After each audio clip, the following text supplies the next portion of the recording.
Welcome to Standard Chartered Money Insights, a podcast series by Standard Chartered Bank that brings you market views and insights on the go.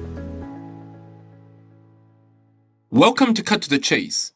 Today is Monday, the 11th of May. I'm Daniel Lam, your host for the podcast. We have a mixed view on the US non-farm payroll last Friday. So first of all, on the positives. It rose and beat on the headline, led by private sector gains and upward revisions. US non-farm payrolls rose by 115,000 in April, well above the 65,000 estimates. The prior month was revised higher to 185,000 from 178,000 previously, reinforcing the recent strength. The 3-month moving average is at 48,000. Private payrolls rose by 123,000, while government shed 8,000 jobs. Goods producing employment moderated to just 10,000 as manufacturing fell back into contraction. Now, however, the unemployment rate ticked up despite strong hiring and drop in labor force participation. The jobless rate rose to 4.34%, from 4.26% in March, despite the strong hiring print.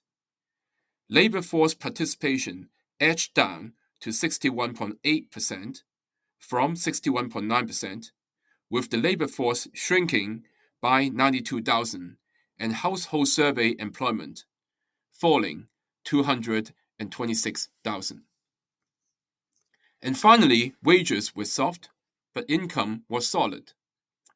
So average hourly earnings rose just 0.2% month-on-month, below the 0.3% consensus, but the work week lengthened to 34.3 hours, lifting average weekly earnings by roughly 0.5% and aggregate labor income by 0.6%.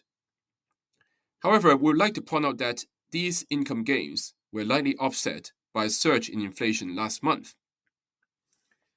Now, the markets reacted positively to the jobs report, with S&P 500 gaining by 1%, very steady price action on Friday, and the DXY index again hovering down near the 98 support mark.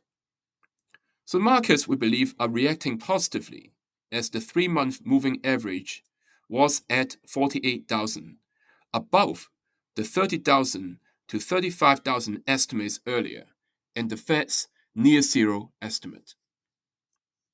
Nonetheless, with the rise in unemployment, the break-even estimate could be closer to 50,000, and we believe that the Fed is going to be staying on hold for the next couple of quarters and then cut by 25 basis points by December 2026, because all shocks usually impact with a lag, and the inventory buffers is still cushioning the blow. Households are dipping into savings in order to maintain their spending for now. So I believe investors should be staying cautiously optimistic about risky assets.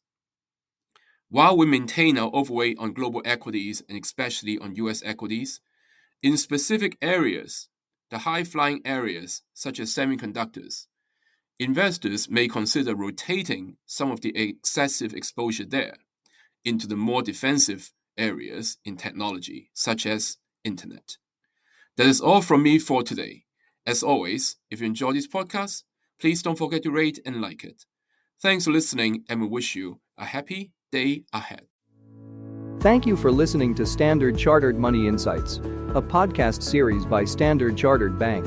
For more details, visit Market Views on the Go on our website or click the link in the description.